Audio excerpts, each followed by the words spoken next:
Welcome to this video.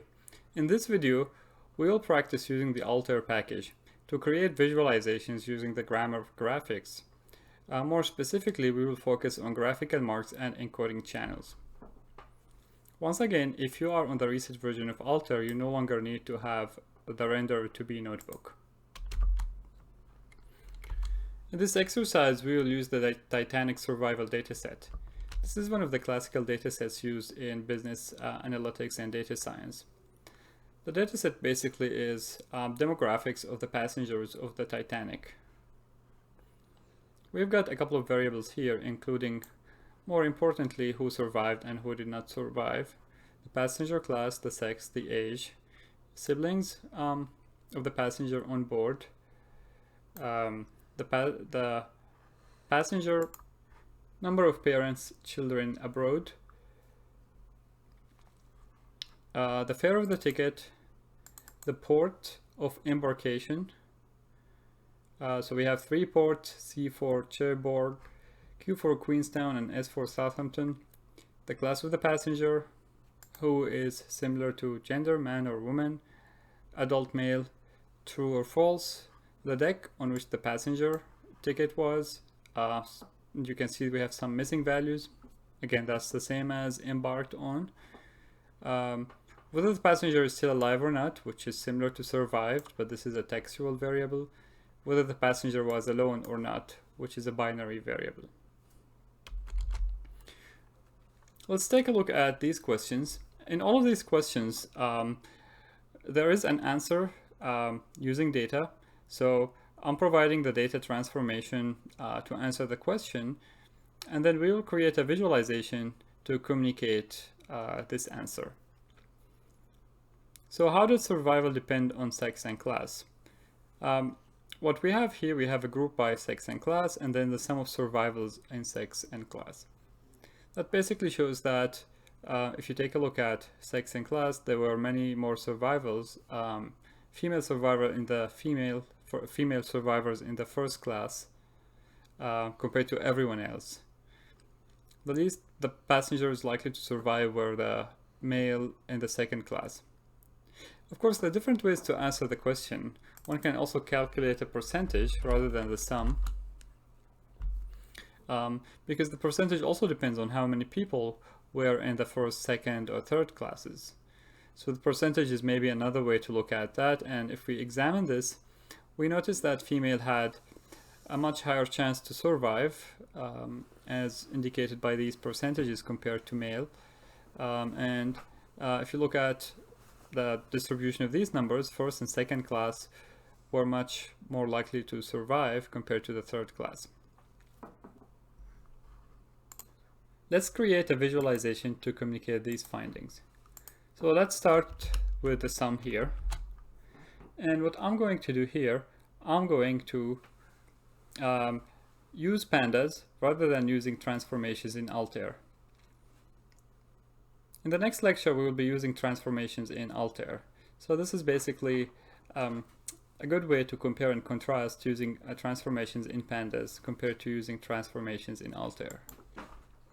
What I'm going to do now, I'm going to assign this to a data frame. There is a missing step here, which is to reset the index, because Altair uses its tidy format. All variables have to be columns. It doesn't recognize the index of the data frame. So I'm going to reset index in this case.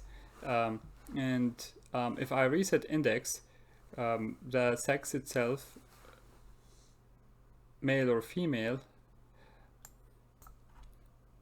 However, at the same time, I want to use a tidy format. If I unstack sex, as in this case, I'm going to see both female and male as separate columns, separate variables. That's not what I want to do. So I'm going to take out unstack index and reset the index. So basically, sex is now variable, class is a variable, and survive is a variable. What I'm going to do, I'm going to assign this to a temporary data frame df. Next, I'm going to create a chart based on df. And I'm going to use mark circle in this chart, and I'm going to encode x to be the class and y to be sex in this case. you can see that I've got a circle for each class, for each combination of class and sex. Well, now I want to make this circle proportional to the number of people who survived, so I'm going to make size proportional to survive. And you can see that I've got circles of different sizes, and this shows the number of people who survived in each one of these combinations of classes and sexes. Well, I can also use mean instead of sum if I want to communicate the proportion. And the proportion survived, now you can see it's kind of like a percentage, and you can see it takes into account the denominator, which is the number of people in these categories. This question is asking about the distribution of passengers index. So what I have done here, I basically grouped by deck, took one variable which is age, and did count. Now notice in this particular data that we've got missing values. The moment we have missing values, the counts will depend on the missing values, because if the value is missing, it's not going to be counted. So it makes sense here to pick a variable that doesn't have missing values. To illustrate this, for instance, if I pick one variable that has missing values, such as deck, for instance, I'm going to get different counts. It looks like age also was missing variables, so I'm going to pick survived, and that basically will give me the count of observations in each one of these categories. My next step is to basically reset index here, because I want this data frame to be in a tidy format. So what I'm going to do, I'm going to save this in a temporary data frame, and then I'm going to create a bar chart using this data frame. This is basically like creating a manual histogram. I'm going to create my chart from df. Well, first let's run this one, df, and then I'm going to mark bar, and I'm going to encode my x to be deck and my y to be age. Well, actually it's survived in this case, so because I looked at survive rather than age, so my y to be survived. It's probably a good idea to rename these columns, so it doesn't hurt, for instance, to name these columns as maybe deck and passengers. So instead of survived, I have passengers here. So that's my bar chart, which is a histogram. I have the count of people who survived in each one of these decks.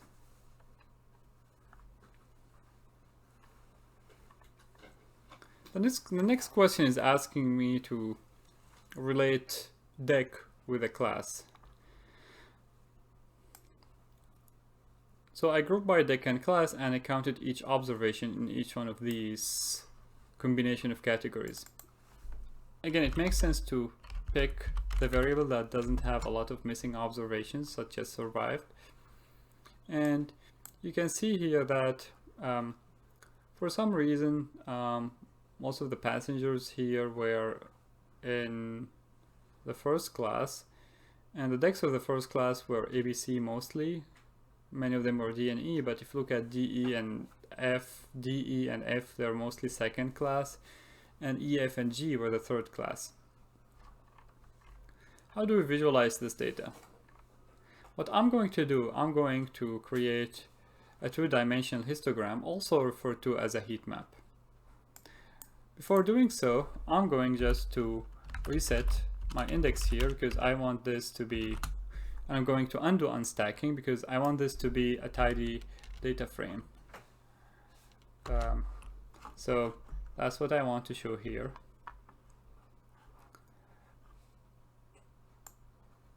Now what I'm going to do here, I'm going to save this one as df,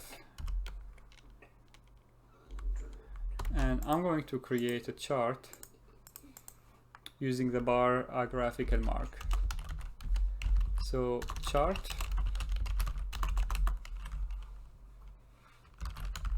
df mark bar.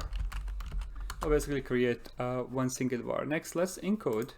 And in my encoding, I want to encode the x and y to be the deck and the class.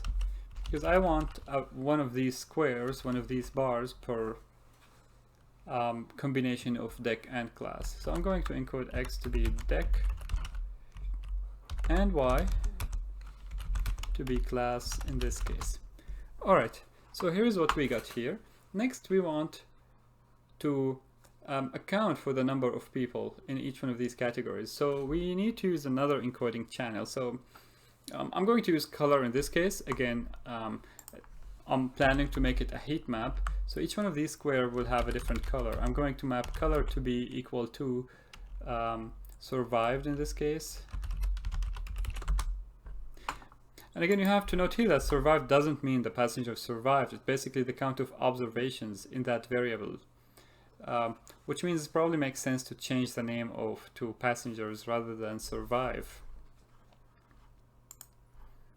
So it probably makes sense to also change the columns here, very much like what we've done here, to deck, class, and passengers, just not to convey the wrong impression that we're counting only people who survived. We're counting all people in this category. So this makes the second column called passengers, and now I have passengers here.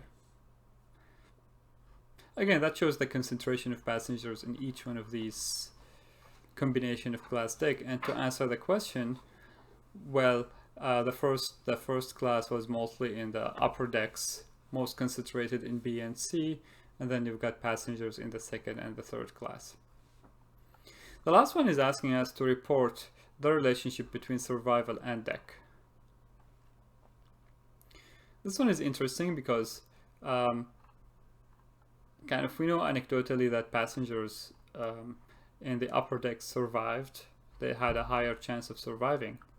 So what I'm going to do here, I'm going to create another histogram. I'm going actually to either count or average, to get a percentage, the passengers that survived in each one of these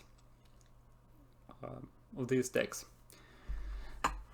Now this is important here because survived itself is 1 or 0. So if I do count, it's going to count all observations. I don't want to count all observations. I only want to count those who survived. Thus, I'm using sum here. This is important. This is a big difference in between doing sum and count. Count will just count all passengers in each deck versus sum, which is only people who survived. And again, it has to do with how the data is encoded. If you take a look at survived, it's either 0 or 1. So if I do mean, I'm going to get the average of people who survived in each one of these decks. You can see that 46% in passengers in deck 1 survived compared to 74%, 59%, and so on. It seems to me, just looking at these numbers, that deck probably B, D, and E, many people survived from these decks compared to, not many people, a larger percentage of people survived from these decks. Again, we have to account for the number of people in each deck because there were not many people anyhow to start with in decks E, F, and G.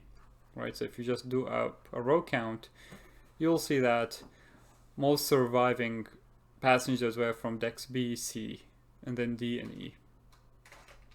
So I have two options. I can create a histogram based on the percentage or just the row count. What I'm going to do here in each one of them, I'm going to create a temporary data frame, and I'm going to reset index. Again, that's my first data frame. My second data frame, again here, reset index, df2. That's my second data frame. Next, I'm going to use my those two data frames to create the two histograms. I'm going to create a chart. The first one from data frame 1, I'm going to mark bar, and I'm going to encode here. My Y will be survived and my X will be deck. This actually depends on whether I want to do a vertical or a horizontal bar chart. Actually, I'm going to flip it. I think if I put Y to be deck and X to be survived,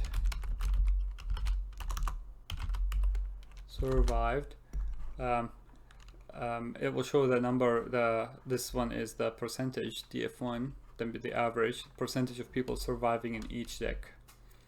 Similarly, if I do the same bar chart using df2, I'm going to get the total number of people surviving in each one of these decks. What I'm going to do now, I'm going just to combine these two charts. I'm going to assign each one to a variable chart 1 and chart 2. I'm going to put chart 1 side by side to chart 2, and that basically shows both the averages and the counts. This concludes this exercise. Notice that in this exercise I did not use any data transformation in Altair. I've done all of my work in Pandas, so if you master Pandas, this is great because it also allows you to do data transformations prior to visualizing them. Of course, Altair provides its own way of doing data transformation, so options are good, and next time we will take a look at how we do transformations using Altair.